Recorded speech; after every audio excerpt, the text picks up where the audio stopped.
C'est un triste constat qui ne se limite plus seulement pendant l'été. De plus en plus d'animaux de compagnie sont abandonnés dans la région, surtout des chiens, des molosses, à tel point que les refuges sont saturés. C'est ce qu'ont pu constater Isabelle Griffon et Raphaël Doumergue à Vivier-au-Court dans les Ardennes. Voici Rocky, le dernier venu dans le refuge de la Lisa.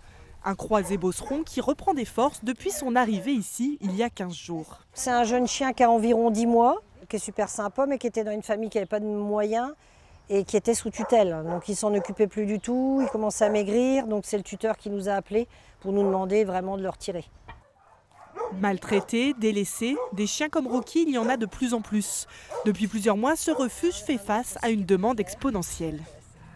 Là, on est à presque 10 abandons par jour et qu'on est malheureusement obligé de refuser parce qu'il n'y a plus de place. Et comme 80% de nos chiens, ce sont des molosses, des malinois, c'est des chiens qui sont adoptables pas tout de suite. Donc ils vont rester plus longtemps.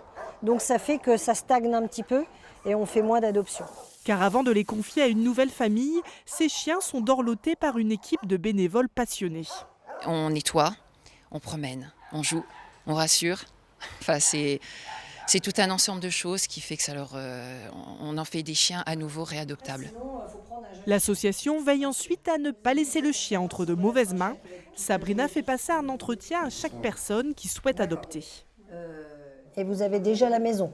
On la récupère le 12 août. D'accord. Est-ce qu'elle a un jardin clôturé? Tout clôturé? C'est par rapport à leurs réponses, par rapport, on voit aussi les gens qui sont entre guillemets bienveillants. Parce que j'ai des fois des cas qui viennent, voilà, j'ai des gens qui, par exemple, qui travaillent pas ni l'un ni l'autre, qui ont déjà 4-5 chiens, 3-4 gosses, excusez-moi, mais après, à un moment donné, ça coûte cher un chien. Il faut compter au moins 50 € par mois, plus les frais vétérinaires. Une somme qui ne fait pas peur à ce couple d'Ardennais très motivé.